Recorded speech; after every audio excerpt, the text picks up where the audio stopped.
오늘 말씀도 지난주에 이어서 로마서 3장입니다. 신약 243페이지 로마서 3장 27절에서 마지막 31절까지 말씀.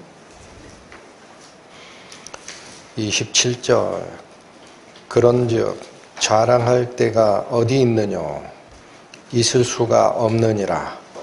무슨 법으로냐 행위로냐 아니라 오직 믿음의 법으로니라. 그러므로 사람이 의롭다 하심을 얻는 것은 율법의 행위에 있지 않고 믿음으로 되는 줄 우리가 인정하노라. 하나님은 홀로 유대인의 하나님 뿐이시뇨 또 이방인의 하나님은 아니시뇨 진실로 이방인의 하나님도 되시느니라. 할례자도 믿음으로 말미암아 또는 무할례자도 믿음으로 말미암아 의롭다 하실 하나님은 한 분이시니라. 그런즉 우리가 믿음으로 말미암아 율법을 폐하느뇨 그럴 수 없느니라. 도리어 율법을 굳게 세우느니라. 기도하시겠습니다. 하나님 아버지, 오늘도 저희를 말씀의 인도함으로 이끌어 주셔서 그 안에서 길을 발견하고 저희가 쫓아가는 그 믿음의 길이 분명하게 정확한 길인지를 다시 상고하는 시간 갖고자 하오니 저희의 마음을 열어 당신께서 기록하신 말씀의 의미 깨닫는 은혜 부어주시옵소서. 예수님의 이름으로 기도 올립니다. 아멘. 오늘 저희가 살필 이 본문은 1장, 2장, 3장에 걸쳐서 사도 바울이 쳐내고 싶었던 게 하나가 있고 반드시 좀 알아야 한다라고 생각하는 게 하나가 있습니다. 뭘 쳐내고 싶었을까요? 율법적 행위를 주장하던 유대인만이 하나님의 백성이고 구원받은 백성이다라는 그 교만, 그 쳐내고 싶었어요. 또 하나는 하나님과 의롭게 되는 과정, 즉 하나님과 올바른 관계로 회복하고 유지시키는 것은 종교적 의식적 행위가 아니라 예수 그리스도를 믿고 그분께 나의 모든 것을 맡겨드리는 믿음을 통해서 된다라는 이야기를 하고 싶었습니다. 그 말의 최종 결론이 오늘 3장의 마지막 이 부분인데 이 부분은 구절수는 얼마가 안 됩니다만 유대교와 기독교가 갈라치고 또 기독교 안에서도 구교, 카톨릭과 종교개혁을 통해 개신교가 나오게 되는 근본적 차이가 여기서 발생하는 겁니다. 그래서 그 세 가지 질문을 본문이 제시를 하고 기록된 성경 말씀을 통해 답을 얻어가는 이걸 삼중 질문이라 그래요. 삼중. 세 가지 질문이 있어요. 오늘 본문에. 첫 번째 질문은 뭐냐면 유대인이라는 신분이 자랑거리냐라는 거예요. 유대인이라는 선택받은 하나님의 선택받은 민족이다라는 그 유대인이라는 신분이 하나님 앞에 자랑거리가 되느냐라는 질문. 또 하나는 하나님이라는 그 신은 유대인만의 하나님이냐라는 질문입니다. 이 두 질문에 그러하다 그러면 유대교만 진리이고 나머지는 전부 가짜입니다. 그렇죠? 그 다음에 마지막 질문은 뭐냐? 믿음으로 의롭게 된다고 하는데 믿음이 율법을 무효화시키느냐라는 거예요. 이 세 가지 질문이 오늘 본문에서 우리를 하나님의 완전하신 성부 하나님과 성자 하나님 간에 이뤄 놓으신 복음의 완전한 은혜 속으로 이끌고 가는 감을 발견하셔야 됩니다. 그래서 첫 번째 절 27절 보시면, 자, 이게 질문이 유대인은 자랑거리가 되느냐라는 질문이에요. 27절, 그런즉 자랑할 때가 어디뇨? 있을 수가 없느니라. 네, 여러분 여기 27절에 자랑한다라는 이 말은 뭐를 자랑하는 것을 이야기하는 거죠? 네, 로마서 1장에서 3장 이곳까지 오면서 사용했던 자랑한다라는 말을 쫓아가면 아는 거예요. 지금 무엇을 자랑하는 게 금지되느냐. 그래서 2장 17절 갑니다. 2장 17절 가보시면, 유대인이라 칭하는 내가 율법을 의지하며 하나님을 자랑하며, 이렇게 나왔죠. 그러면 여기 2장 17절에서 율법과 하나님을 자랑하는 신분을 누구라고 표현해요? 유대인이라고 부름을 받는 내가 이 자랑을 한다라는 겁니다. 23절 가시면, 로마서 2장 23절 가시면 이 자랑이 헛것이라는 거예요. 율법을 자랑하는 내가 율법을 범함으로 하나님을 자랑하는 게 아니라 오히려 하나님을 어떻게 하고 있다? 여러분, 그래서 오늘 본문에 3장 27절에 그런즉 자랑할 때가 어디뇨? 자랑할 때가 어디 있냐? 이렇게 질문한 이 자랑은 율법을 받은 백성이라는 유대인의 특권 의식이 자랑거리가 되느냐라는 최종적 결론에 도달하고 있는 모습이다라는 거예요. 율법을 자랑하고 하나님을 자랑하던 유대인이라는 그 신분이, 그것이 과연 자랑거리가 되느냐라는 얘기입니다. 그러니까 유대인들은 하나님의 선민이다, 선택된 민족이다라는 것을 드러내기 위해서 어디에 집중했습니까? 아침과 저녁으로 성전에서 제사 드리는, 그거 동물 잡아 죽이는 거거든요. 여러분, 그 제사는 천상에서 받아들이는 제사가 아니에요.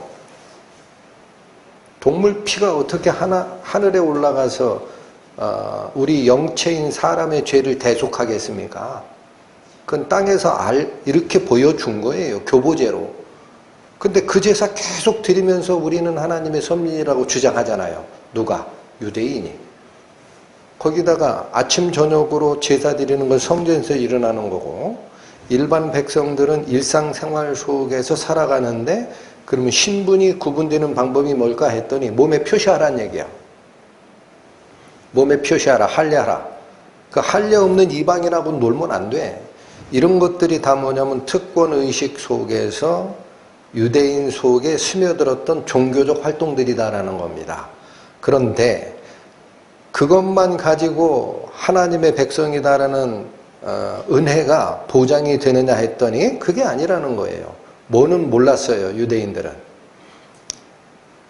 율법의 본뜻을 우리가 삶을 통해서 어떻게 이행해 나가야 되는지는 알지 못했어요. 동물 잡아들이면 하나님이 기뻐하는 줄 알았다고. 그게 동물 잡으란 얘기가 아니죠. 너희가 죄를 지면 누군가 죽어야 된다는 걸 기억하란 얘기지. 그 누가 죽어야 해결이 돼요? 죄 없는 사람이 죽어야 돼요. 그러니까 이게 문제가 있구나, 이걸 생각해야 되는데 그건 생각이 없어요. 그럼 아침과 저녁으로 상번제라고 하죠. 매일 드리는 제사에 집중합니다. 그러니까 율법이 이야기하고자 하는 본뜻은 이해를 못하는 거예요. 또 율법 안에는 뭐가 거기 포함되어 있습니까? 율법 안에는 하나님의 뜻이 포함되어 있어요. 근데 그 하나님의 뜻이 무엇인지는 생각이 없어요. 그냥 아침 저녁으로 제사 드려라 하니까 그거 드리면 하나님이 좋아하는 줄 알았고, 너희 몸에 할례 표시해라, 그러면 너희가 아브라함의 족속에서 밖으로 내침을 당하지 않을 거다. 그러니까 그냥 그렇게 하면 되는 줄 알았어요. 그리고 여전히 살기는 어떻게 살았어요? 율법 속에 있는 하나님의 뜻, 공의와 사랑, 이웃사랑, 내 욕심 버려라, 고아와 과부를 돌아보라, 이런 것은 아예 생각이 없고 높은 자부터 아래까지 전부 탐욕에 휩싸여서 어떻게 하면 내가 이 세상 잘 살고 잘 먹을까, 여기에만 집중했다라고 나옵니다, 성경. 그게 어떻게 유대 선택받은 백성의 자랑거리냐? 자, 여기 다시 보시죠. 그런즉 자랑할 때가 어디뇨? 있을 수가 없느니라. 여기 있을 수가 없느니라 라고 되어 있는 이 단어가 에클레이오라는 단어인데 뜻이 뭐냐면요, 밖에다 내놓고 문을 닫아버리다라는 뜻이에요. 무슨 뜻이라고요? 여기 있을 수가 없느니라라는 것은 뜻을 번역한 의역이에요. 원래 헬라어의 뜻은요, 어떤 물건을 밖으로 내놓고 문을 닫아버리다라는 뜻이에요. 그래서 이 뜻이 사람에게 사용되면 추방하다가 됩니다. 그렇죠? 밖에 내치는 게 추방이죠. 못 들어오게 하는 거. 어떤 주제나 논리에 쓰이면은요, 그거 배제하다라는 거예요. 그건 여기랑 관계없어. 그래서 여기 이 에클레이오라는 단어의 수동태로 쓰입니다. 있을 수 없느니라. 그럼 그 말이 뭐냐면 하나님에 의해서 배제된 상태다라는 뜻이에요. 그게 의미가 훨씬 풍성합니다. 자, 무슨 뜻이냐? 그런즉 자랑할 때가 있느냐? 유대인이라는 신분이 자랑거리가 되느냐? 뒤에 있는 말을 본문에 충실하게 번역하면 하나님께서 그거 배제시킨 거야 라는 뜻입니다. 청천벽력이죠. 유대인들이 들으면. 유대인들이 분명히 구약에서 나는 유대인의 하나님 이스라엘의 하나님이야 선언하고 너희는 내 백성이야 라고 기록한 게 한두 개가 아닌데 하나님께서 그거 자랑거리 아니야, 그거 배제된 거야 라고 얘기하셨다니 얼마나 청천벽력입니까? 그런 말이 구약에 있나요? 그래서 찾아봐야 돼요. 길은 어디에 있다? 말씀 속에. 예레미야 9장 갑니다. 구약성경 1066페이지 표시죠. 예레미야 9장 보십니다.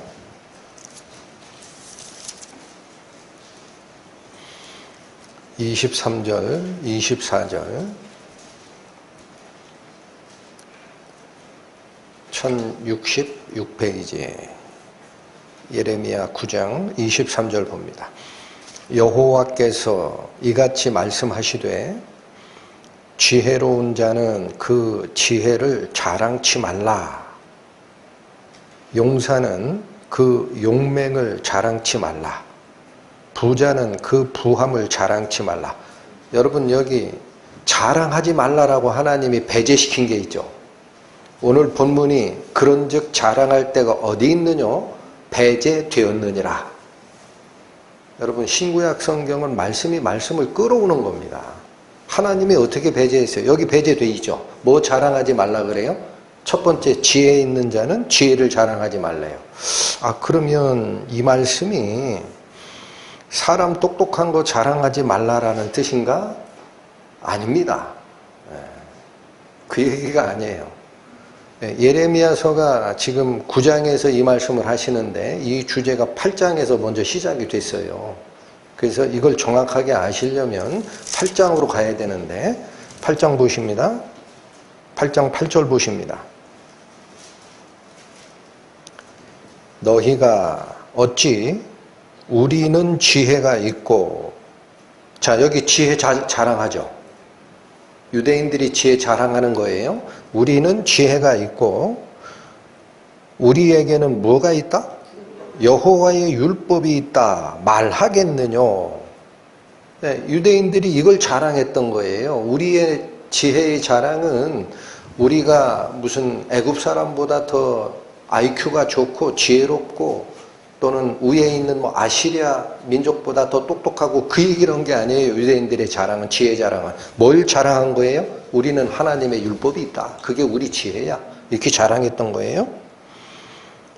참으로 서기관의 거짓 붓이 거짓 되게 하였나니 자, 이 당시에 율법을 가리키던 자들이 거짓말했다라는 거예요. 백성을 잘못 가리켰다. 하나님의 율법이 있으면 지혜롭다라고 잘못 가리켰다. 아, 그게 왜 잘못이냐? 9절 보세요. 지혜롭다 하는 자들은 수욕을 받으며 창피를 당한다라는 거예요. 경황 중에 잡히리라. 자, 왜 이 지혜롭다 하는 자들이 창피를 당하고 자기도 모르는 사이에 다른 나라에 포로 잡혀갈 거다라고 얘기하느냐? 그들이 나 여호와의 말을 버렸으니 그들에게 무슨 지혜가 있으랴. 여러분, 그러니까 서기관들이 백성들을 가르칠 때 우리는 하나님의 율법을 받은 백성이야. 그래서 우리는 지혜로운 민족이야. 이렇게 가르친 게 거짓이에요. 왜 거짓이에요? 민족이 하나님의 율법을 받았다가 중요한 게 하나도 없다라는 거예요. 그들이 나의 말을 버렸는데 그게 어떻게 지혜냐? 여러분 아시겠죠? 지금 노마서하고 말씀하고자 하는 그 줄거리가 같은 거예요. 노마서가 얘기하는 것은 하나님께서 주신 율법의 본뜻, 그 내용이 우리에게 어떻게 성취되는가, 내가 그 말씀 속으로 들어가야 되는데 그건 하나도 하지 않고 아침 저녁으로 짐승 잡아서 제사 드려, 몸에다가 유대인은 이런 표시해야 된다 하니까 표시해, 음식 먹는 거 이런 건 더러운 거니까 먹지 말고 이방인하고 같이 놀지 마라, 그것만 쫓아갔으니 그게 어떻게 지혜이고 자랑이 되느냐. 자, 다시 그래서 여러분 확실히 보셔야 됩니다. 다시 오세요. 예레미야 9장 다시 오세요. 23절 말씀이 이거였어요. 여호와께서 이같이 말씀하시되 지혜로운 자는 그 지혜를 자랑하지 말라. 그게 아까 8장 8절을 가져온 거예요. 유대인들 무슨 지혜를 자랑했어요? 하나님 말씀 율법 받았다라는 그게 지혜라고 자랑했잖아. 그거 자랑하지 마라. 또 용사는 그 용맹을 자랑하지 말고 부자도 부함을 자랑하지 마라. 그거 다 쓸데없는 거다. 근데 여기 참 재밌어요. 23절에 여호와께서 이같이 말씀하시되 지혜로운 자는 그 지혜를 자랑하지 말라. 우리 한글 성경에 그렇게 번역했죠. 그가 자기의로 번역을 해야 정확합니다. 지금 이들은 무슨 지혜를 자랑하는 거예요? 하나님의 뜻을 안다라는 그 참 지혜를 자랑하는 게 아니고 유대인들의 민족적 자긍심을 자랑하는 거예요. 자기 지혜를 자랑하지 말라. 그거 네 지혜 아니야. 본질이 드러나야 됩니다. 이해하시죠? 원문은 그 지혜가 아니에요. 자기의 지혜예요. 그거 자랑하지 마라. 그러니까 마찬가지로 그 뒤에 용사는 자기의 용맹을 자랑하지 마라. 부한자는 자기의 부를 자랑하지 마라. 왜? 그런 거 다 쓸데없다. 지혜와 용맹과 부는 누가 허락할 때 진짜 자랑이 됩니까? 하나님께서 허락할 때. 그래서 24절에 보면 자랑하는 자는 이것으로 자랑할지니 곧 명철하여 나를 아는 것을 자랑하라. 하나님을 아는 게 자랑거리가 돼야 된다. 너희들 지금 잘못 가도 한참을 잘못 갔다. 그죠? 하나님을 안다라는 말씀이 무슨 뜻입니까? 뒤에 다시 설명하는 거예요. 나 여호와는 인애와 공평과 정직을 땅에 행하는 자인 줄 깨닫는 것이 그게 하나님을 아는 거예요. 하나님의 성품이 뭐예요? 인애, 용서하시고 죄를 졌지만 참고 기다리시고 그 다음에 공평합니다. 유대인만 사랑하고, 여기 잘 보세요. 납비들이 가지고 있던 사상이 뭐라고까지 말씀을 드렸어요? 문헌에 남아있어요. 이방인들은 지옥의 불쏘시개가 될 놈들이다 그랬어요. 우리만 천국에 가고. 그 유대적 납비적 사상이 맞다면 이방인은 다 지옥 보낸다라는 뜻인데 하나님이 그렇게 공평치 않습니까? 예? 유대인만 천국 보내고 이방인들은 전부 싹 쓸어가지고 지옥 보내는 게 하나님의 공평 아니죠? 오해했다라는 거예요. 하나님은 자비롭고 공평하고 정직, 진실만을 이야기하고 그것을 땅에 행하는 것, 이게 뭐예요? 생각만 가지고 계신 게 아니에요. 하나님은 본인이 생각하는 인자하심과 공평하심과 진실하심을 어디에서 베풀어지기가 원해? 땅에서, 사람 사이에서 베풀어지기를 원해. 그런데 그거 갈라치기 하고 내 것은 좀 부함이 있어야 되고 저 백성들은 좀 가난해도 되고 이렇게 자기만을 위해서 쫓아갔던 이스라엘의 지도자부터 평민까지 전부 다 자기를 쫓아간 게 그게 어떻게 하나님의 뜻을 땅에 행하는 실행하는 백성이냐라는 거죠. 여러분 그러니까 오늘 본문 다시 돌아오세요. 로마서 3장 27절에 그런즉 자랑할 때가 어디뇨? 배제되었느니라. 여러분 성경 말씀을 상고하다가 이런 말씀의 빛이 보일 때 저는 깜짝깜짝 놀래요. 하나님께서 구약에도 유대인들의 신분적 특권의식 배제하셨구나. 자랑하지 말라. 딱 선언했어요. 그거 너희가 자랑할 게 아니다. 무슨 법으로냐? 행위로냐? 아니라 오직 믿음의 법으로니라. 여기 보십시오. 여기 무슨 법으로냐라고 묻는 것은 뭐죠? 하나님과 올바른 관계로 회복되고 유지되는 그게 유대인들이 생각했던 율법적 행위. 여러분 지나갔던 설교 다 공부하시죠? 로마서가 얘기하는 율법적 행위라는 것은 딱 하나입니다. 종교의식이에요. 몸에다 할례해야 되고 제사 드려야 되고 11조 해야 되고 안식일은 꼭 지켜야 되고 그것만 하면 다 되는 줄 아는 것. 그렇게 하면 하나님과 올바른 관계, 하나님의 선택된 당신의 백성이라는 그 관계로 들어가느냐, 이게 의로워지는다라는 본뜻이라 그랬어요. 그게 뭘로 되는 거냐? 법으로, 어느 법이냐라는 거예요. 행위의 법이냐. 행위의 법이 뭐를 얘기하는 거예요? 율법적 행위. 방금 말씀드린 할례하고 제사 지내고 하는 그것으로 하나님과 올바른 관계로 들어가는 것이 맞느냐? 아니라. 부인했어요. 아니라. 여러분 이미 20절에서 이거 아니라고 선언했습니다. 20절 올라가 보세요. 그러므로 율법의 행위로 그의 앞에 의롭다 하심을 얻을 육체가 있다 없다? 없다. 선언했어요.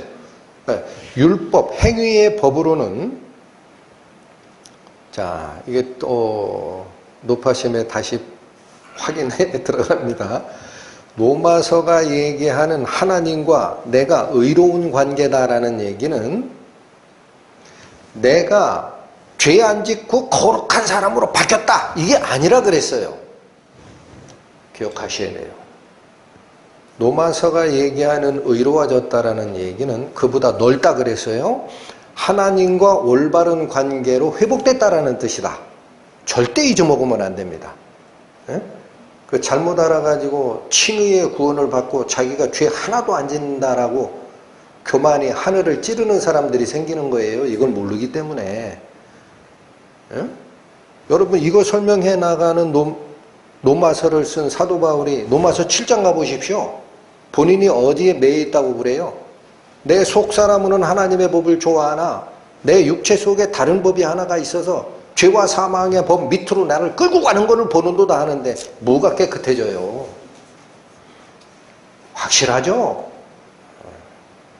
그러니까 제발 구원받고 나서 죄 안 짓는 완전한 뭐를 깨달았다 그런 얘기들 하지 마시라고. 성경을 놓고 교만해진 겁니다. 사람의 교만이 끝이 없어요. 의로워졌다라는 얘기는 그 얘기를 하는 게 아닙니다. 나와 하나님의 관계가 올바른 관계로 회복됐다라는 뜻이에요. 절대 잊어먹지 마세요. 그러니까 지금 여기서 얘기하는 바가 뭐죠? 27절이 무슨 법으로 하나님과 올바른 관계로 회복되느냐라는 거예요. 행위의 법이냐? 아니다. 그건 있을 수 없다. 이미 20절에서 부인했다. 그럼 무슨 법으로 하나님과 관계가 올바로 회복되느냐? 오직 믿음의 법으로니라. 여러분 믿음의 법이라는 걸 선언을 해버립니다. 이게 복음입니다. 율법적 행위를 가지고 내가 하나님의 백성이요 라고 주장하는 것은 있을 수 없다. 무슨 법이다? 믿음의 법이로다. 그러면 여러분, 믿음의 법이라는 게 무슨 말이에요? 자, 이 로마서가 반지의 다이아몬드처럼 빛나려면 이 믿음의 의미를 잘 기억하셔야 됩니다. 믿음은 내 머릿속에서 하나님이 오라, 하나님이 틀려, 아, 하나님이 오라, 이걸 딱 잡는 게 믿음이 아니에요. 그건 동의예요. 동의. 지적 동의. 하나님이 맞는다고 본다. 그러면 그게 믿은 거냐? 아, 믿은 거예요. 아직. 믿은 건 뭐가 믿은 거예요? 하나님이 옳다라는 것도 믿고, 잘 보셔야 됩니다. 그 하나님 앞에 서 있는 내가 죽은 자다라는 것도 믿어야 돼요.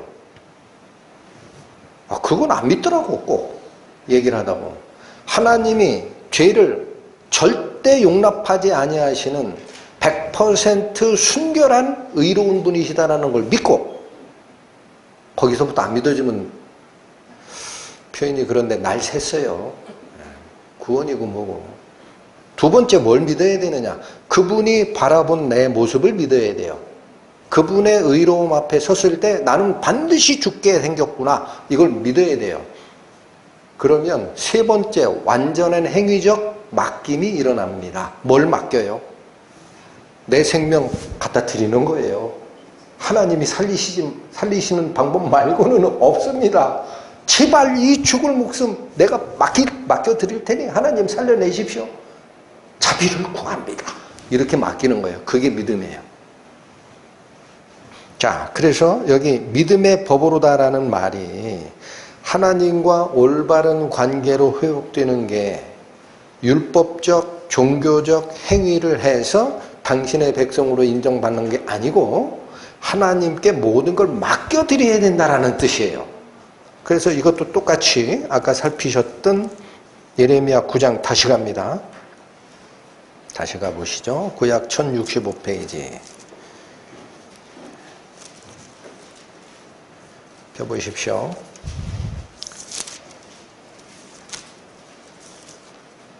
예레미야 9장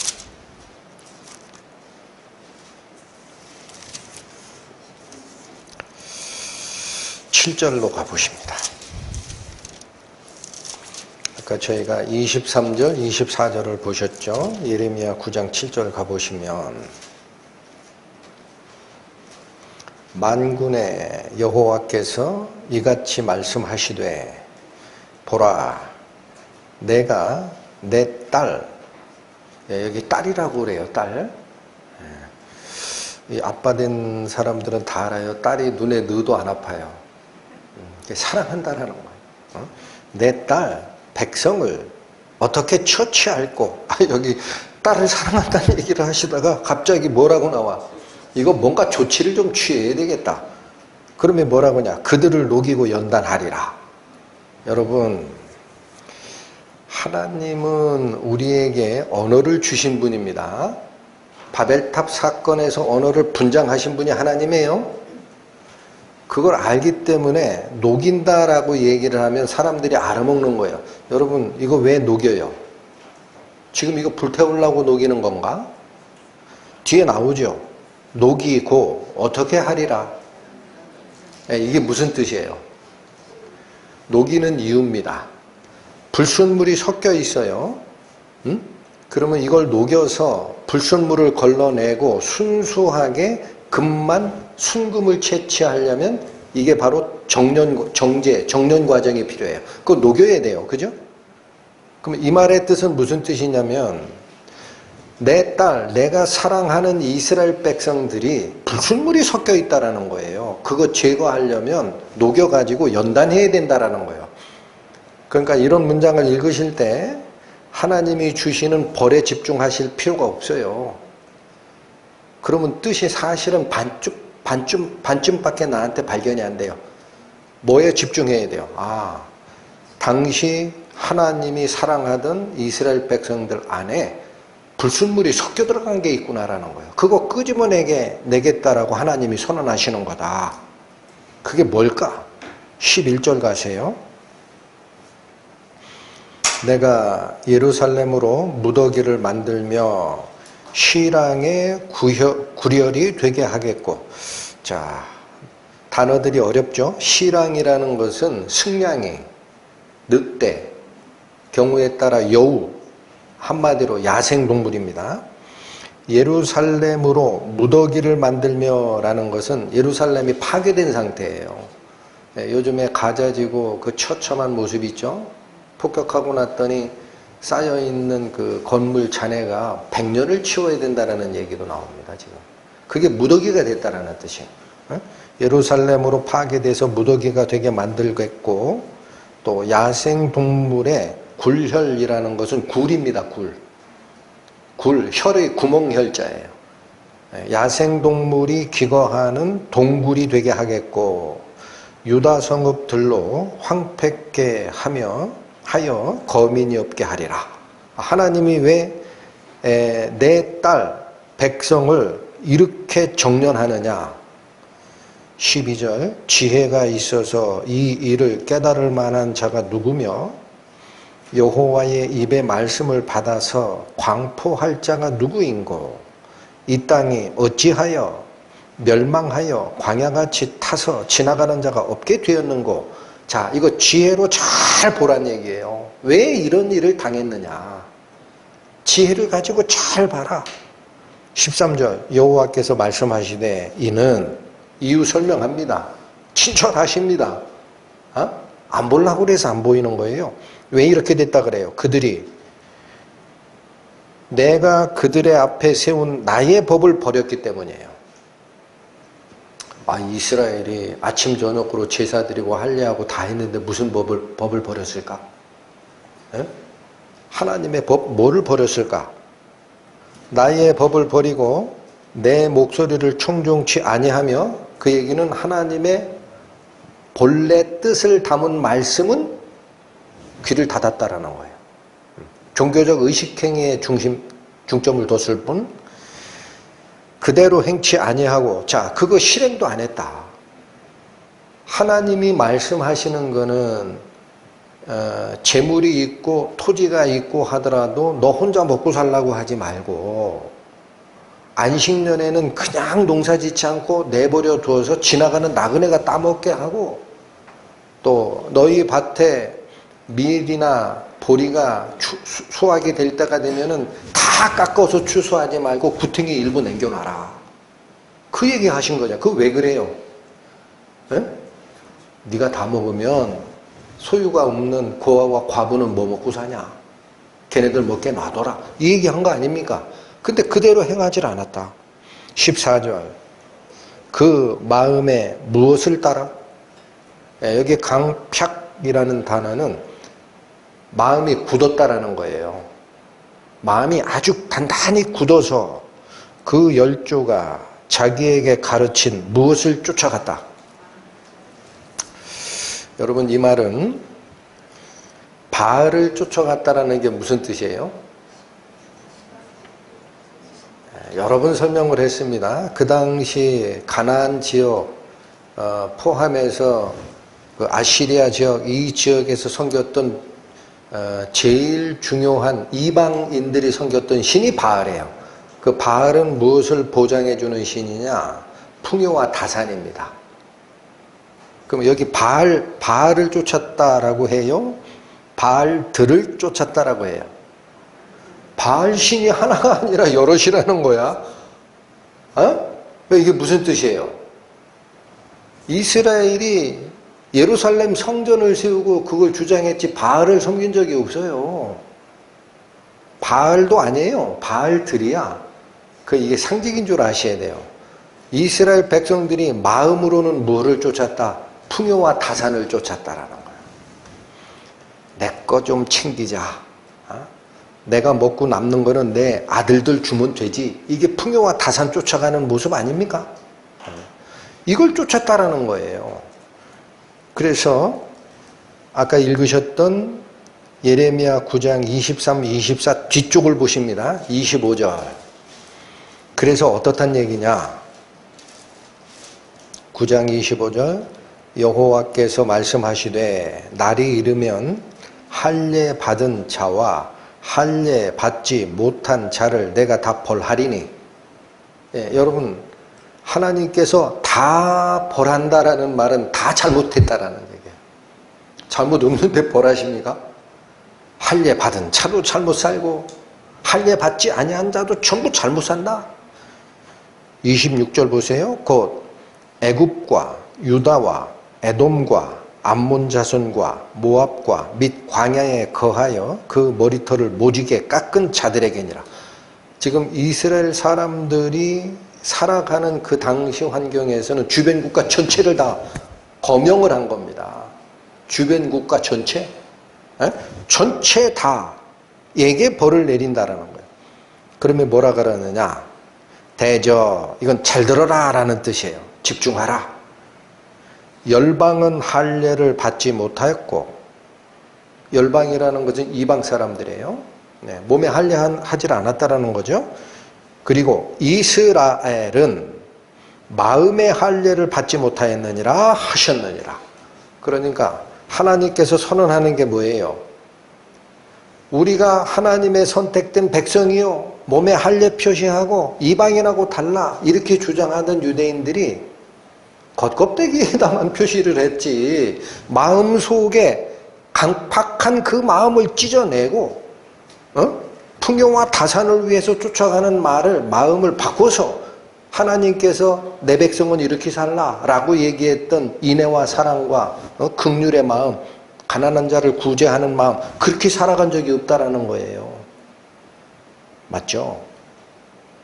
그러니까 결국 예레미야 9장이 얘기하는 바는 있죠. 이방 사람들은 율법 자체도 몰랐고 그래서 자기 마음이 원하는 대로 그냥 인생을 살았고, 유대인들은 율법은 알았지만 겉으로 표시하는 거나 종교의식에 집중하다 본 마음에서 하나님의 뜻이 뭘까? 내가 어떻게 이 뜻대로 살아갈까? 라는 생각은 아예 못했다라는 거예요. 둘 다 뭐예요? 벌 받아야 된다. 그러니까 하나님 믿은 거예요? 안 믿은 거예요? 안 믿었죠. 하나님을 믿는다는 게 무슨 뜻이라 그랬죠? 나의 인생을 맡겨드리는 거예요. 맡긴 적이 없어요. 섬긴다라고 흉내만 냈지. 오늘 본문으로 다시 돌아오십니다. 로마서 3장 28절. 그래서 첫 번째 질문이 이거였습니다. 유대인이라는 신분이 자랑거리가 되느냐라는 거예요. 하나님이 배제시켰다라고 얘기를 하고 28절에 선언을 합니다. 그러므로 사람이 의롭다 하심을 얻는 것은, 자 여기 다시 한번 강조해 드립니다. 로마서가 얘기하는 사람이 의롭다 하심을 얻는다라는 것은 죄 안 짓는 상태가 됐다라는 얘기가 아니다 그랬어요. 어떤 걸 얘기한다? 하나님과 올바른 관계에 놓이게 되는 것. 의롭다가 무슨 뜻이다? 하나님과 올바른 관계에 놓이게 되는 것은, 그게 의롭다 하심을 얻는 것은 그런 뜻이에요. 율법의 행위에 있지 않고 무엇으로 된다? 믿음으로 되는 줄을 우리가 인정하노라. 여기도 다시요. 번역을 우리가 인정하노라라고 해서 이게 하나님 앞에 의롭게 되는 방식인데 우리가 인정한다고 되고 우리가 인정하지 않는다고 안 되는 거예요?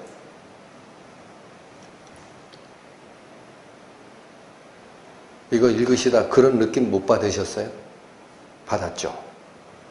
이게 원어가 그래서 조금 더 들어가야 은혜가 있어요. 사람이 인정한다라는 이야기가 아닙니다, 이 말이. 자, 여기서 얘기하는 인정하다라는 이 헬라어 로기주마이라는 이 단어는 법률 용어입니다. 저는 이 인정하다라는 이 단어를 성경을 통해서 읽을 때 제가 세법을 20년 이상을 강의를 하고 교육을 했던 사람이라 너무 은혜로워요. 딱 알아들어요. 간주하다라는 뜻이에요. 간주하다가 무슨 뜻인지 아세요? 간주, 의제, 뭐뭐로 본다. 이게 무슨 뜻이냐면 여기 잘 보십시오. 조금 복잡한 얘기지만 설명을 드릴게요. 국가가 세금을 부과하고 싶어요. 근데 이 사람이 벌어들인 이게 소득 과세 대상인지 아닌지 확실치가 않아. 그러면 국가가 세금을 부과를 먼저 할까요? 확실해질 때까지 기다릴까요? 먼저 부과합니다. 억울하지만 잘 들으셔야 돼요. 소득이 맞아. 그런데 소득이라고 다 과세하는 게 아니라 법에 언급된 소득이어야 과세가 되거든요. 근데 이게 연결이 되는지를 잘 모르겠어. 그러면 국가는 일단 과세를 해버립니다. 그리고 나중에 그거 아닌데요 라고 입증을 해내면 과세를 잘못했다고 돌려주는 경우가 있어요. 그때는 이거를 추정했다라고 하는 거예요. 추정. 과세 대상인지 아닌지 모르니까 과세 대상으로 추정했다라고 얘기를 하는 겁니다. 그런데 오늘 세법 개론 중요한 거 하나 아시는 거야. 간주 규정이라는 게 있어. 간주. 그건 무슨 얘기냐. 얘가 과세 대상이냐 아니냐 명문 규정으로는 애매해. 이건 지나가 봐야 알 수 없어. 입증되고 하는 게 아니에요. 그래서 뭐냐면 이거는 잘 모르겠는 상태인 것 같지만 과세 대상이다라고 보겠다라고 딱 찝는 규정이 있어요. 그걸 간주 규정이라 그래. 그래서 이거는 뒤에 가가지고 아닌 것 같은데요? 이거 아닌 것 같은데요? 하고 납세 의무자가 입증을 해내도 안 바뀝니다. 아시겠죠? 그게 법의 권리예요, 권위. 잘 모르겠지만 이거는 과세 대상이야 라고 지정하는 권한. 그걸 뭐라고 한다? 간주하다라는 뜻이야. 그 영어로는 이걸 레콘이라고 합니다. 레콘. 레콘. 그렇게 본다. 여기 로기조마이라는 게 그런 뜻이에요. 간주하다, 여기다. 다른 말로 그렇다라고 받아들이다라는 거예요. 그 규정이 선포가 되면 그렇든 안 그렇든 그걸 중요한 게 아니고 따지지 마라. 무조건 그런 걸로 받아들인다라는 법률 용어입니다. 근데 그걸 왜 우리 성경에서 인정하노라라고 번역했을까? 한자 문화권이라 그래요. 여러분 또 하나 말씀을 드릴게요. 요즘에 헌법재판소가 지금 미어 터집니다. 이거 잘못했으니까 탄핵하시오. 별의별 소송들이 막 줄내림이 섰죠. 그래서 여러분 들어보셨을 거예요. 헌법재판소가 이 청구권에 대해서 인용할 거냐 기각할 거냐 들어보셨죠? 기각이라는 건 반려하는 겁니다. 이유 없다. 인용이라는 말이 무슨 뜻이에요? 그게 한자예요. 인정하다. 용인하다. 뜻은 인정하여 받아들이다. 청구인이 제기한 그게 맞다라고 인정하여 받아들이다 할 때 인용이라는 결정을 써요. 맞죠? 여러분 그 인용이라는 말이 여기 인정하다예요. 이해되셔요? 이해되시냐고. 그래서 원래 이 인정하다라는 것은요. 사람이 쓰는 게 아니에요. 하나님 편에서 쓰이는 거예요. 하나 가보세요. 4장 2절 3절 보십니다. 4장 2절. 그때 가서 이 말씀 바로 다음 주네요. 연결되니까 잘 기억하세요. 4장 2절. 만일 아브라함이 행위로서 의롭다 하심을 얻었으면 자랑할 것이 있으려니와 하나님 앞에서는 없느니라. 3절 보세요. 성경이 무엇을 말하느냐? 아브라함이 하나님을 믿음에 이것이 저희에게 의로 여기신 바 되었느니라 이런 말이 있더라 이거요. 이거는 창세기 15장 6절에 하나님께서 아브라함에게 직접 아브라함의 상태를 직접 설명하는 데 쓰인 겁니다. 근데 거기 뭐라고 그래요? 3절 다시 보면 아브라함이 하나님을 믿음에 그러니까 아브라함이 한 것은 무슨 행동을 하거나 거룩하게 된 게 없어요. 그냥 하나님만 믿었어요. 근데 이 믿음에 이것이 저희에게 의로 여기신 바 되었느니라 하죠. 여기신 바 되었느니라라는 얘기가 하나님께서 인용해줬다라는 뜻이에요. 그래서 요 인용하다라는 단어는 무슨 뜻이다? 법정 판결에 쓰이는 용어고 법률 적용에 쓰이는 용어입니다. 그러니까 하나님께서 믿은 자는 그 믿음이 하나님과 올바른 관계로 회복되는 것으로 내가 받아들이겠다라는 선언인데 그걸 여기서 어떻게 쓴 거죠? 로마서 3장 28절에 그러므로 사람이 의롭다 하심을 얻는 것은 율법의 행위에 있지 않고 믿음으로 되는 줄 우리가 인정하노라 라는 이 말은 우리가 인정하노라 라는 자동사가 아니에요. 이게 피동사예요. 수동태야. 하나님께서 그렇게 인용하신 걸 우리가 최종 판결로 받아들이겠다. 이의 없이 받아들입니다. 그런 뜻이에요. 응? 여러분 헌법재판소에서 최종 결정 나면은 그거 아무도 못 바꿉니다. 우리나라는 그런 법치국가예요. 그러면 그거 내가 인정 못하겠다라고 우기는 자가 있으면 인용 결정을 안 받는 거죠. 지금 여기서는 뭐를 얘기하는 거예요? 이 편지를 쓰고 있는 사도 바울과 복음을 전파하는 전도자 일행은 바로 하나님께서 인용 결정, 믿는 자는 하나님과 올바른 관계에 놓인 것으로 하나님이 받겠다라는 그 결정을 아무 의심 없이 받아들이고 있다라는 뜻입니다. 넘어갑니다. 이해하신 만큼 들으세요. 자, 29절 갑니다. 다른 질문이 또 나옵니다. 하나님은 홀로 유대인의 하나님뿐이시뇨? 또 이방인의 하나님은 아니시뇨? 자, 두 번째 질문이 뭐죠? 하나님이 유일하게 유대인의 하나님만 되느냐라는 거예요. 여기도 마찬가지입니다. 홀로라는 것은 원래는 오로지라는 거예요. 영어로 얘기하면 only. only. 그거를 홀로라고 표현하는 거예요. 그러니까 바꿔주시면 뜻이 더 잘 통해. 하나님은 오로지 유대인의 하나님이시뇨? 이렇게 질문이 들어간 겁니다. 왜냐하면 구약 성경에 보면 여호와는 이스라엘의 여호와라 이런 표현들이 많이 나오거든. 여러분 그게 유대인들이 교만으로 빠지는 하나의 단초가 됐던 겁니다. 하나님께서 구약에 하나님은 이스라엘의 하나님이다 라고 표현한 거는 뭐냐면 믿는 자의 하나님을 얘기하는 거예요. 이스라엘 민족만 하나님을 믿었으니까. 근데 그걸 이방 사람들은 하나님을 못 믿는 자다라고 아예 벽을 쳐버린 거예요. 그러니까 이거 다시 사도 바울이 깨는 겁니다. 깨고 싶은 거예요. 하나님은 오로지 유대인의 하나님이냐? 이 질문을 던진 거예요. 또 이방인의 하나님은 아니냐? 그렇다면 너희들 말대로 하면 이방인들은 지옥에 갈 불쏘시개 감이니 하나님을 하나님으로 모실 수 없는 거 아니냐? 너희들 주장이 이거 아니냐? 그러고 뭐라 그래요? 진실로 이방인의 하나님도 되시느니라.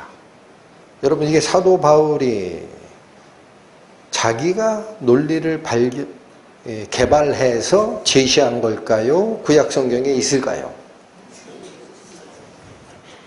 말씀드렸던 거지만 확인차 합니다. 창세기 12장 가보시죠. 구약 성경 14페이지 보세요.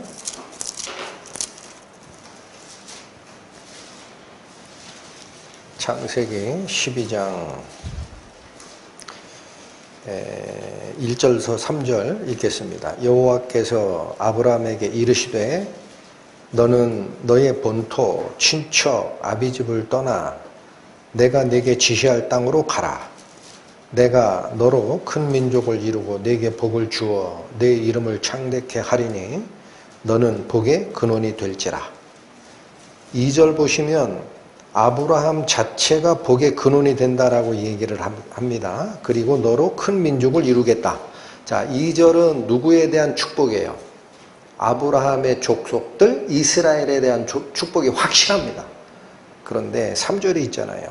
너를 축복하는 자에게는 내가 복을 내리고 너를 저주하는 자에게는 내가 저주하리니 땅의 모든 족속이 누가?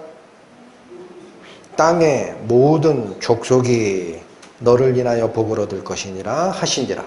아브라함에게 허락한 그 복은 아브라함 자손들인 이스라엘만 향유하는 복이 아니고, 그렇게 배타적인 복이 아니고, 이스라엘이 복 받는 거 맞지만 그 복은 누구하고도 다시 연결이 된다.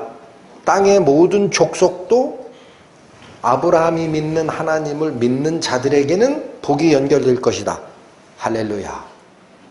어디 하나님이 오직 유대인의 하나님이라고 되어 있습니까? 여기 아니잖아요. 그죠? 또 보십니다. 시편 145편.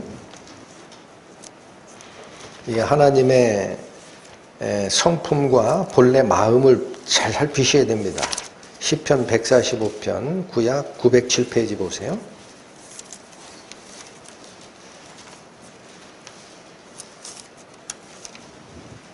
구약 907페이지 시편 145편 8절 9절 보십니다. 여호와는 은혜로우시며 자비하시며 노하기를 더디하시며 인자하심이 크시도다. 저희 수요일날 성경 공부 때 출애굽기 공부하죠. 그러니까 그거 공부하는 타임하고 딱 맞게 이 말씀 보여주시니까 저는 너무 좋아요. 알아들어. 이게 하나님의 성품. 모세가 하나님께 하나님의 영광, 당신의 모습 좀 보여주세요 라고 요청했을 때 하나님께서 모세를 바위 틈에 숨기시고 당신의 이름을 선포하신 게 이겁니다. 그러면 그게 유대인만을 위한 얘기냐라는 거예요. 여호와로라 여호와로라 은혜롭고 자비롭고 노하기를 더디하고 인자와 진실이 많은 하나님이라 할 때 그 여호와, 그게 유대인만을 위한 거냐? 지금 그 성품 가지고 온 거죠. 9절 뭐라 그래요? 여호와께서는 만유를 선대하시며, 여기 만유라고 한 것은 모든 것이라는 뜻이에요. 모든 것. 모든 것을 선대하시며 그 지으신 모든 것에 무엇을 베푸신다? 그러니까 이 은혜롭고 자비롭고 노하기를 더디하고 인자와 긍휼이 많은 하나님이라는 그 여호와 하나님은 어디까지 미치는 하나님이다라는 거죠? 그 지으신 모든 것들의 자비를 베푸시는 하나님의 이름이 여호와 하나님이라는 거예요. 맞아요? 틀려요? 구약 성경에 어디 이스라엘의 하나님이고 이방인들은 다 지옥 보낼, 지옥의 불쏘시개감이라고 얘기했습니까? 그런 적이 없으신데요. 이스라엘은 땅에 있는 모든 족속에게 하나님의 복이 전달되기 위한 통로일 뿐입니다. 잊으시면 안 돼요. 그래서 여러분, 실제 사례가 있습니다. 저는 오늘 이 말씀 준비하다가도 참 은혜롭다라는 생각이 들었는데, 뭐냐, 예수께서 오셔가지고 내가 메시아야 라고 선언했을 때 율법사 바리새인들이 당신이 정말 하나님의 아들이면 하늘로부터 그걸 뭐라 그러죠? 표징 보여주쇼, 그렇게 했어요. 그러니까 예수님이 모든 표징을 다 보여줬는데도 그 말에는 응답을 안 해요. 그리고 뭐라고 하느냐? 악하고 음란한 세대가 표징을 구하나 내가 너희에게 보여줄 표징 딱 하나밖에 없다. 요나의 표징이다. 그 얘기 하셨어요. 근데 우리가 요나의 표징 얘기를 할 때 어떤 것만 집중하냐면 죽었다가 살아난다는 거예요. 요나가 물고기 뱃속에서 3일 밤 3일 낮을 있다 나온 것처럼 인자도 땅 속에 3일 밤 3일 낮을 있다 나오리라. 예수님이 그 얘기 하셨으니까. 근데 요나의 표적이 오늘 말씀 준비하다가 제가 하나가 더 있는 걸 알았어요. 구약의 요나서가 얘기하고자 하는 게 뭐였을까? 구약의 요나서는 요나가 죽었다 살았다는 얘기가 핵심이 아니에요. 기억하시죠? 어떻게 된 거였어요? 그 당시에 요나가 살 때 이스라엘과 적성국가가 누구냐? 아시리아예요. 근데 아시리아의 수도가 니느웨거든?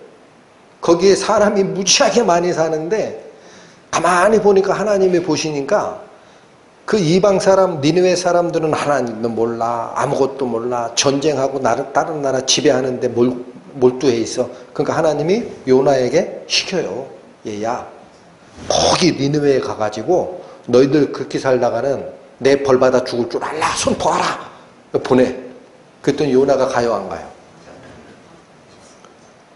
아시리아로, 지금 여기 지도라고 보세요. 아시리아가 여기 있어요. 내륙이에요.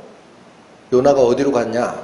이스라엘의 요빠 쪽에서 배 타고 다시스라는 저기 스페인 끝에까지 도망갔어.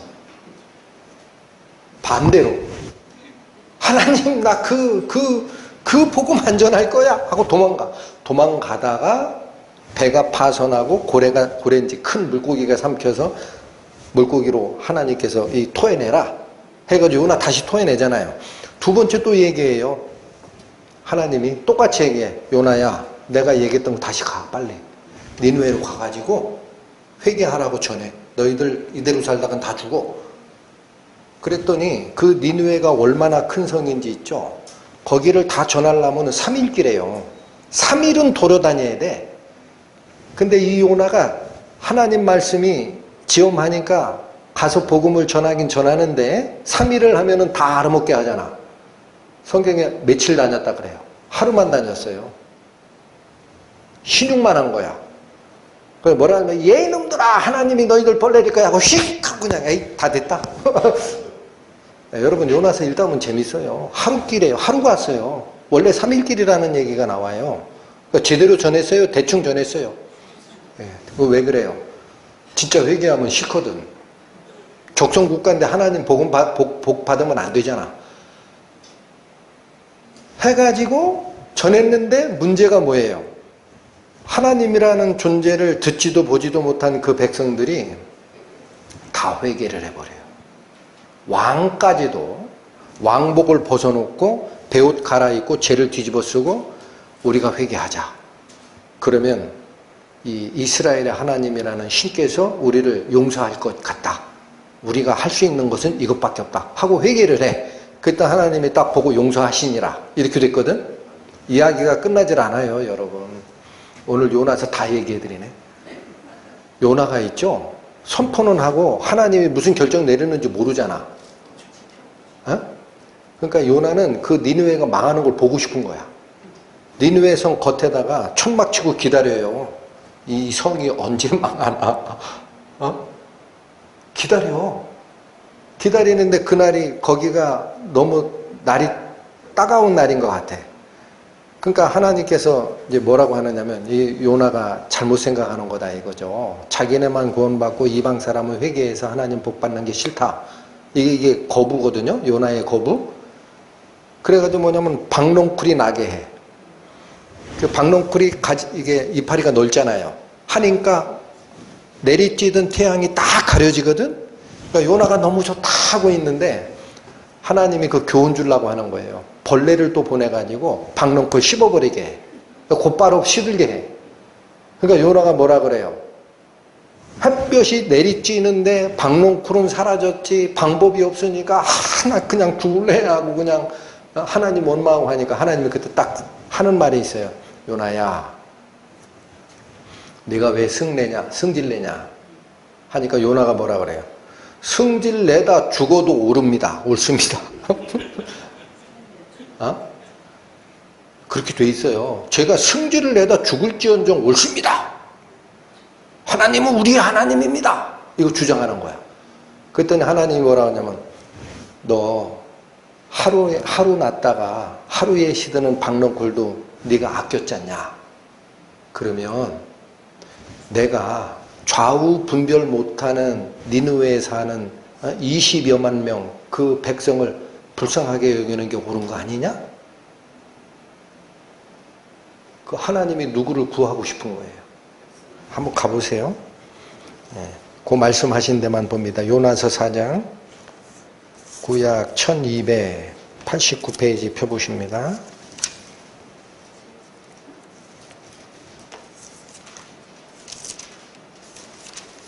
요나서 4장 9절부터 보십니다. 찾으셨나요? 하나님이 요나에게 이르시되 내가 이 박넝쿨로 인하여 성냄이 어찌 합당하냐? 그가 대답하되 내가 성내어 죽기까지 할지라도 합당하니이다. 10절 여호와께서 가라사대 내가 수고도 아니하였고 배양도 아니하였고 하룻밤에 났다가 하룻밤에 망한 이 박넝쿨을 내가 아꼈거든. 11절 하물며 이 큰 성읍 니느웨에는 좌우를 분변치 못하는 자가 12만여 명이라. 제가 20만이라는 잘못 알았네. 12만여 명. 여러분 그 당시에 한 도시가 상주 인구가 12만 명 정도면 무지하게 큰 도시입니다. 예루살렘도 자리야 3만에서 5만 명이라고 봐요. 12만여 명이요. 육축도 많이 있나니 내가 아끼는 것이 어찌 합당치 아니하냐. 하나님 얘기하고 싶은 거예요. 요나서가 우리에게 주는 교훈 뭐예요? 하나님이 이스라엘만 구원하는 하나님 아니야? 그렇게 오해했던 요나 선지자 있잖아. 하나님 용서하실 줄 다 알고 그래서 도망간 거거든. 복음 전하면 용서받으면 안 되니까. 큰 물고기 입으로 딱 잡아가지고 토해내게 하고 다시 보냈더니 3일길을 돌아다녀야 하는 큰 니느웨 성을 그냥 휙 하루만 딱 전달하고 이놈 망하겠지 하고 텐트 치고 이렇게 보고 있었는데 하나님이 그거 살려주는 거 보이잖아요. 하나님은 이스라엘의 하나님이에요. 자기가 창조한 모든 인간에게 복 주기를 원하는 하나님이세요. 후자죠. 말해 뭐합니까? 구약성경 요나서가 기록된 이유입니다. 너희들 까불지 마라 이거예요. 선택된 백성이라고? 믿음으로 나를 추종하는 자는 다 내가 선택할 거야. 이게 뭐예요? 행위로냐? 무슨 법이로냐? 행위로냐? 아니라 오직 믿음의 법으로니라. 오늘 본문 다시 돌아갑니다. 로마서 3장 29절 읽고 갑니다. 하나님은 홀로 유대인의 하나님 뿐이시뇨 또 이방인의 하나님은 아니시뇨 진실로 이방인의 하나님도 되시느니라. 30절 할례 자도 믿음으로 말미암아 또는 무할례 자도 믿음으로 말미암아 의롭다 하실 하나님은 한 분이시니라. 30절이 말씀하고자 하는 핵심이 뭐죠? 하나님은 한 분이시라는데 방점이 찍혀 있어요. 하나님 두 분이에요? 한 분이에요? 그런데 하나님과 올바른 관계로 회복되는 방법, 그게 의롭다함을 받는 거예요. 의롭다함을 받는 방법이 두 가지예요? 하나예요? 무슨 방법이에요? 믿음으로예요. 그런데 이 믿음으로 의롭다함을 받는 대상은 둘 다야. 할례자든 무할례자든. 명확하죠. 다시 읽어보세요. 그 뜻이에요. 할례자도 믿음으로 말미암아 의롭다함을 받고 또 무할례자도 믿음으로 말미암아 의롭다 하고, 근데 이 의롭다함을 내가 취하는 게 아니라 하나님이 주신다라는 거예요. 그분이 한 분이듯 하나님과 올바른 관계로 회복되는 방법도 믿음이라는 방법 하나밖에 없다. 근데 이 믿음이라는 방법을 선택할 수 있는 사람은 할례자도 되고 무할례자도 된다. 이게 결론이다. 더 이상 얘기하지 마라. 할렐루야. 그러면 실제로 이 믿음으로 의롭게 되는 거냐? 율법을 지켜서 제사 지내고 할례하고 안식일 지키고 이거 말고 진짜 하나님의 말씀을 의지하여 이방인들도 하나님의 백성으로 들어가게 된다라는 기록이 있느냐? 이사야서 42장 갑니다. 구약성경 1016페이지 펴보십니다. 이사야서 42장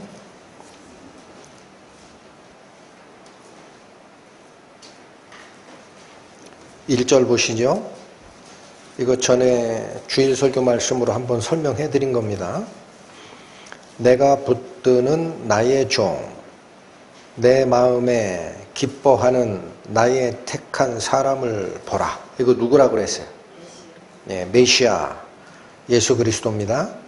내가 나의 신을 그에게 주었은즉, 이 신은 영입니다. 영. 하나님의 영을 그에게 주었은즉 그가 이방의 공의를 베풀리라.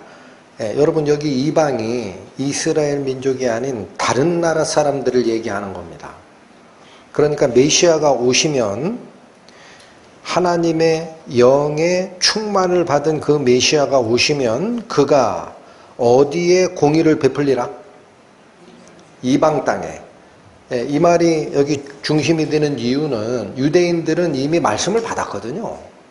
그러니까 이방인은 버림받은 자가 아니란 얘기예요. 메시아가 오는 이유가 이방인들도 하나님의 영의 충만함을 받으신 메시아로부터 이방도 그 하나님의 공의로운 속성을 배우게 되는 때가 있다. 6절 갑니다. 6절. 나 여호와가 의로 너를 불렀은즉, 즉 메시아를 하나님께서 세우셨은즉 그런 뜻입니다. 내가 네 손을 잡아 너를 보호하며 너를 세워 백성의 언약과 이방의 빛이 되게 하리니. 이게 메시아가 오셔서 하는 메시아 사역의 전체 대상입니다. 메시아가 오시면 그러면 1절처럼 이방인에만 공의를 베푸느냐? 그게 아니에요. 유대인들은 이미 하나님의 말씀을 가지고 있었다고. 그런데 유대인은 아직 하나님과 맺은 언약을 지키지 못해서 의에 이르지 못했어요. 여러분, 이스라엘이 의에 이르렀어요? 하나님과 올바른 관계에 이르지 못했어요? 못했어요. 그래서 요 6절 얘기가 그겁니다.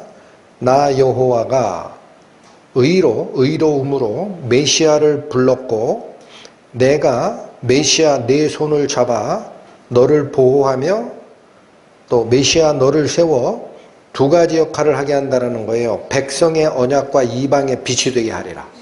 백성의 언약은 왜 여기에서 나오는 거죠? 백성, 이스라엘 백성과 하나님이 맺었던 구원해 줄 거다라는 그 약속. 그 약속의 성취가 누구에게서 이루어진다? 메시아가 오셔야 이루어진다. 그러면 이방하고는 약속 맺은 적 없잖아. 없잖아. 그럼 이방은 별 제외되는 거야? 아니에요. 이방에 뭐가 돼요? 빛이 됩니다. 그래서 이게 최종적으로 어디로 가요? 49장 가보세요.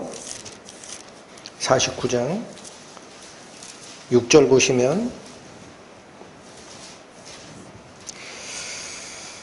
그가 가라사대 내가 나의 종이 되어, 이거 똑같은 얘기예요. 여호와의 종으로 오실 메시아입니다. 내가 나의 종이 되어 야곱의 지파들을 일으키며 이스라엘 중에 보존된 자를 돌아오게 할 것은 오히려 경한 일이라. 여기 선언이 뭐냐? 메시아가 오셔서 야곱의 지파를 일으킨다라는 말이나 이스라엘 중에 보존된 자를 돌아오게 한다라는 말은 같은 뜻입니다. 하나님의 약속된 백성 이스라엘에서 남아있는 자, 하나님의 선택받은 자들을 돌아오게 할 일을 할 것이다. 회개케 하게 할 것이다. 그런데 그 일, 이게 뭐예요? 이게 방금 전에 42장 6절에서 읽었던 백성의 언약을 성취하는 거예요. 근데 그것은 경한 일이다. 그거는 가벼운 일이라는 거예요. 그건 작아. 그럼 뭐가 큰 일이에요? 내가 또 너로 이방의 빛을 삼아 나의 구원을 베풀어서 어디까지 이르게 하리라. 그러니까 메시아가 오셔서 구약에 선택받은 이스라엘과 맺었던 하나님의 구원의 약속을 성취하는 것은 요만큼이다라는 거예요. 요만큼. 이스라엘만 구원받게 하려고 메시아 보낸 거 아니야. 요만큼이고 이건 경한 거, 가벼운 거고, 이 뜻이 어디까지 가는 줄 알아? 이방의 빛을 삼아서 여호와 하나님의 구원을 베풀어서 땅 끝에 있는 모든 백성이 다 구원을 받는 거. 이게 본래야. 이게 큰 거야. 어디 성경에 구원이 이스라엘에게만 있다 그래요? 다 돼 있잖아요. 백성의 언약을 성취하는 일도 할 거다. 그러나 누구도 할 거다. 그건 일부분이고 메시아가 오시면 하나님의 구원을 베풀어 땅 끝에 있는 모든 백성에게 복음을 전하는 게 원래 본통이야. 어? 45장 22절 가보십시오. 땅 끝에 모든 백성아 나를 어떻게 하라. 여러분 여기서 앙망하라라는 게 뭐냐면 이게 구약성경 히브리어죠. 돌이키다, 눈을 들어보다라는 두 가지 뜻이 있어요. 우리 성경은 눈을 들어보다라는 의미로 번역을 해낸 겁니다. 앙망이 우러를 앙, 바랄 망. 눈을 위로 들어 바라보다 이렇게 번역이 된 건데 두 가지 뜻이 있다 그랬어요. 눈을 들어 보다라는 뜻도 있고 어떤 뜻도 있다. 돌이키다. 그 회개예요. 이게 믿음이에요. 그러니까 여기 보십시오. 땅 끝에 모든 백성아 나에게 돌이키라. 너희가 눈을 두고 있는 세상의 복락과 부귀와 권력 거기서 눈을 떼서 하나님 나를 향하여 눈을 들라. 그리하면 구원을 얻으리라. 나는 하나님이라 다른 이가 없음이니라. 여러분 이방인도 하나님을 향하여 믿음을 주고 나의 모든 생명에 관한 권한을 하나님께 맡기면 하나님이 구원한다고 그래요? 안 한다고 그래요? 오늘 본문에 무슨 말씀이 성취된 거죠? 로마서 3장 30절 다시 오시면 할례자도 믿음으로 말미암아 또는 무할례자도 믿음으로 말미암아 의롭다 하실 하나님이 계시다라는 거예요. 이것은 율법을 지켜서 의롭게 되는 것하고 완전히 달라요. 할례 받아 몸에 할례 받고 안식일 지키고 절기 지키고 아침 저녁으로 동물 잡아서 제사하고 하는 종교 의식 가지고는 하나님과 올바른 관계에 놓일 수가 없다. 그렇잖아요. 그거 예표라고 그랬잖아요. 예표. 예표. 그 제사는 뭐를 예표하는 거다? 짐승 잡는 제사는 땅에서 교훈하라 라고 눈에 보여준 교보제고 천상에서 드려질 하나님의 어린 양의 피가 있다. 여기에 집중하라. 근데 요즘에도요 자꾸 여기에 집중하는 사람들이 있어요. 교회에 와서 예배 드리고 찬양하고 또 성당 가서 미사 드리고 하는데 참여하면은 그게 뭔가 되는 줄 아는 사람이 있어요. 여기에 눈 돌리면 안 돼요. 여러분 눈을 들어 어디를 봐야 돼요? 나를 앙망하라. 내가 준비한 천상의 제사가 있다. 너희들이 가져온 어린 양 100만 마리를 잡아봐라. 되나? 내가 준비한 나의 어린 양이 있다. 나의 어린 양이 한 걸 봐라. 그렇게 눈을 돌리기 전에는 종교생활일 뿐이에요. 종교생활이에요. 그 사람에게 복음이 들어가지가 않아요.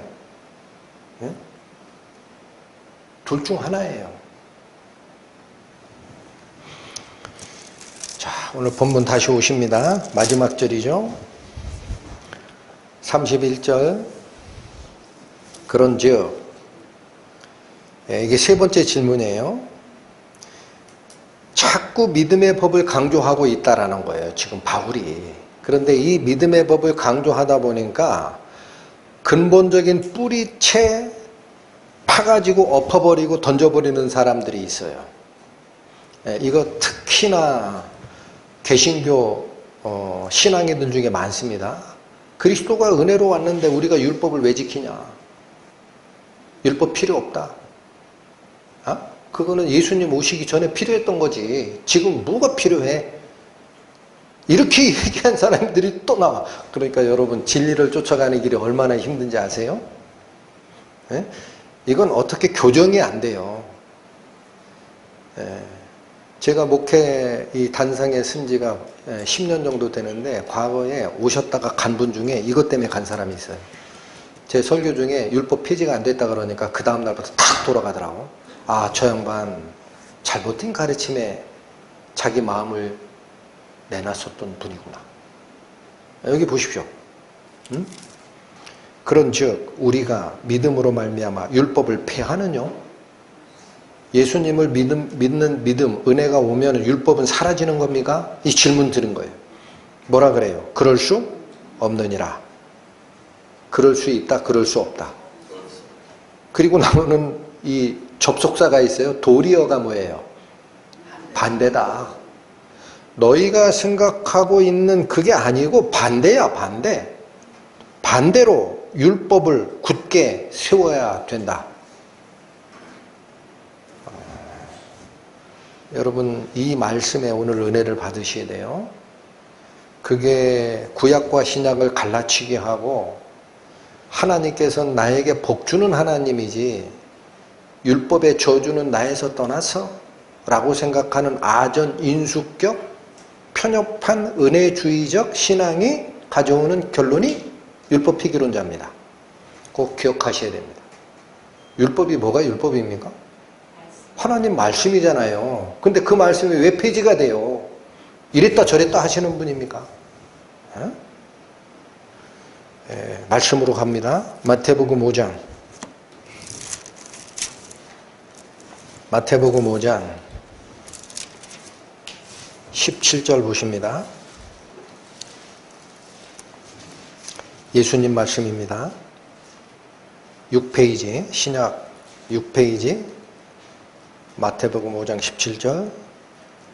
내가 율법이나 선지자나 폐하러 온 줄로 생각지 말라. 폐하러 온 것이 아니요 완전케 하려 함이로라. 여러분, 예수님 오신 이유가 은혜를 전달하러 오신 게 맞지만 율법 폐기하러 왔다 그래요? 완성시키러 왔다 그래요? 완성시키러 왔다고 하잖아요. 율법이 왜 폐지가 돼요? 그래서 여러분, 예수님께서 율법을 어떻게 완성시키셨어요? 하나만 제가 물을게요. 뭘 어떻게 완성시키셨는데? 네? 마태복음에 팔복강화로 시작하는 산상수훈에서 팔복강화 끝나고 나서 그 곧바로 얘기 시작하는 게 뭐죠? 옛사람에게 말한 바 살인치 말라 하였다는 걸 너희가 들었으나 나는 너희에게 이르노니 마음에 형제를 대하여 노하는 자마다 이미 살인한 거야. 옛날 율법은 행위적 죄만 죄인 줄을 오해하게 만들었잖아요. 예수님은 뭐를 완성시키셨어요? 야, 그 행위가 나오게 되는 근원이 이 속에 미움이야. 이게 있으면 죄진 거야. 옛사람에게 말한 바 간음치 말라 하였다는 것을 너희가 들었으나 나는 너희에게 이르노니 마음속에 음욕을 품은 자마다 이미 간음하였느니라. 완성시키셨잖아요. 안 그래요? 예수님 그 말 하신 게 완성시킨 거예요. 완전한 율법을 만든 거예요. 너희들이 오해하지 마라. 실제 행위적 죄를 안 졌다고 너희가 죄인 아니라고 한 건 착각이야. 마음속에 죄, 그 씨를 봐야 돼. 이 씨가 있지? 그러면 너는 죄인인 줄 꼭 기억하라. 그래서 거짓말하는 자는 지옥불에 들어가게 되리라 하잖아요. 응? 예수님 완성하러 오셨지 무슨 폐지하러 왔어요. 응? 로마서 7장 갑니다. 신약 247페이지 로마서 7장 7절 보십니다. 예수께서 율법을 완성시키러 왔다라는 의미가 사도 바울의 이 말씀에 분명히 드러납니다. 로마서 7장 7절 그런즉 우리가 무슨 말 하리요? 율법이 죄냐? 그럴 수 없느니라. 율법으로 말미암지 않고는 내가 죄를 알지 못하였으니, 그죠? 율법이 이게 죄다라는 얘기를 정확하게 얘기를 해줘야 내가 죽을 상태다라는 걸 알죠. 그 뒤에 말씀이 신기합니다. 예수님 말씀, 예수님이 하신 것과 똑같아요. 곧 율법이 탐내지 말라 하지 아니하였다면 내가 탐심을 알지 못하였으리라. 탐심을 알지 못하였으리라가 무슨 뜻이에요, 여러분? 탐심을 품으면 지옥 가는 줄을 몰랐다라는 거예요. 예? 탐심을 품으면 지옥 가는 거다라는 걸 몰랐다라는 거예요, 여러분. 그거 완성시키셨기 때문에, 예수님이 완성시키셨기 때문에 내가 아는 거예요, 이제. 그래서 9절 보세요. 전에 법을 깨닫지 못할 때에는 내가 살았더니, 그죠? 그냥 거짓말 한마디 하는 건 사람이 살다 보면 다 그런 거지라고 이해를 했다고요. 그게 내 속에 죽을 죄, 지옥 갈 죄의 이 바이러스, 죄의 성이 들어와 있는 줄 몰랐단 말이에요. 그러니까 율법을 모를 때는 내가 사는 줄 알았지. 그런데 이어지는 말이 뭐예요? 계명의 이름에 죄는 살아나고 나는 죽었도다. 여러분, 제가 계속 말씀드리는 게 이겁니다. 율법 앞에서 본인이 죽을 죄인인지를 알지 못하면 복음이 없어요. 결코. 건너뛴 겁니다, 그냥. 이렇게 점프. 예수님 안 믿으면 지옥 간다더라. 그럼 난 예수님 믿어야지. 점프. 건너뛴 거야. 이런 거죠. 자동 판매기, 캔 음료수 판매하는 자동 밴딩 머신 있죠. 거기 돈 넣으면 밑에 뚝 떨어지고 나오잖아. 근데 하나님의 복음은 공짜래. 돈 안 넣고 버튼만 누르면 나온대. 눌렀더니 나왔네? 이거 내 거야 하고 가져간 거야, 그냥. 그렇게 하라고 안 돼 있어요. 그렇게 하라고 안 돼 있다고. 그러면 나더러 주여 주여 하는 자마다 다 천국에 가야 맞지. 예수님 뭐라 그래요? 산상수훈 다 끝나고 끝에 나더러 주여 주여 하는 자마다 다 천국에 갈 것이 아니요. 그날에 많은 사람들이 와서 나에게 얘기할 거다. 주여, 내가 주의 이름으로 선지자 노릇했습니다. 제가 예수님 말씀 전하느라 평생을 살았어요. 그러니까 저는 천국 가는 거 맞죠? 내침을 당합니다. 주여, 제가 주의 이름으로 귀신까지 쫓아냈습니다. 이게 영적 싸움이라고 하던데, 예수 그리스도의 이름으로 명하노니 귀신아 나가라 했더니 나가더래요. 그러면 저는 예수님의 영에 의해서 쓰임을 받은 자 아닙니까? 그러니까 저는 하나님 편 맞죠? 내침을 당합니다. 그거 가지고 안 됐다. 속았다. 경고. 본인이 죽은 경험이 있어야 돼요. 여러분, 딱 이겁니다. 성경이 얘기하는 것은 다른 얘기하지 마라. 건너뛰지 마라. 제발. 서론 읽고 결론 읽지 마라. 본론이 있다. 내가 죽었는지 확인해라. 죽은 적이 없어. 그러면 구원도 가짜입니다. 하나님의 말씀 앞에 죽은 적이 없으면 구원 가짜예요. 9절 보십시오. 로마서 7장 9절. 전에 법을 깨닫지 못할 때에는 내가 살았더니, 그 말씀 뒤에 뭐라고 해요? 계명이 이름에라고 되어 있죠. 여기 이름에라는 게 뭐냐면 그 말씀, 계명이 말씀이에요. 말씀이 내 마음 안에 도달함에라는 뜻입니다. 도달함에. 그러니까 왜 성경 말씀을 읽어도 자기가 죽은지 모르느냐면 말씀이 마음속까지 도달하지 않아서 그래요. 성경 말씀이 마음속까지 도달한 경험이 있는 자는 있죠. 하나님을 본 자는 무조건 부복하고 엎드리고 얼굴을 못 드는 구약의 모세와 다른 모든 경험이 이야기하는 게 있습니다. 신약에도 사도 바울이 부활하신 예수님의 모습을 다메섹으로 가는 길 위에서 봤을 때 딱 엎드려서 죽은 자처럼 되는 이유가 있어요. 그런 거 경험하라는 게 아니고요. 영적으로 하나님의 말씀을 정확하게 내 마음속에 도달받은 자는 있죠. 자기가 죽은 걸 알아요. 우길 수 없어요. 우기고 싶어도 안 돼. 나 죽었구나.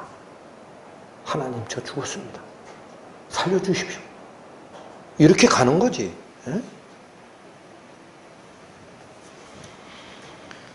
자, 오늘 전해드린 이 말씀에서 저는 이 시대를 살고 있는 신약 성도들에게 가장 큰 가르침이 뭘까 이 생각을 많이 했습니다. 아까도 말씀드렸어요. 당시 바울이 로마서를 쓸 때에는 선택받은 이스라엘의 신분적 표시하고 할례죠. 하나님께서 하라라고 하는 종교 의식을 지키고 아침 저녁으로 제사에 참여하고 하면은 그게 하나님의 백성과 완전한 올바른 관계에 놓이는 걸로 어떻게 했다? 착각했다. 하나님이 말씀하시는 건 그게 아니다. 종교 행위에 의해서 어디에 소속돼서 얼마나 종교 활동을 했느냐에 따라서 나의 하나님 앞에 올바름이 점점 인정이 돼서 하나님이 용납하는 그런 게 성경 말씀엔 없구나. 뭐가 와야 돼요? 여기 로마서 7장 9절 말씀처럼 예수 그리스도가 완성시켜 놓으신 그 계명의 말씀이 내 마음속에 도달해야 합니다. 그래야 내가 죽습니다.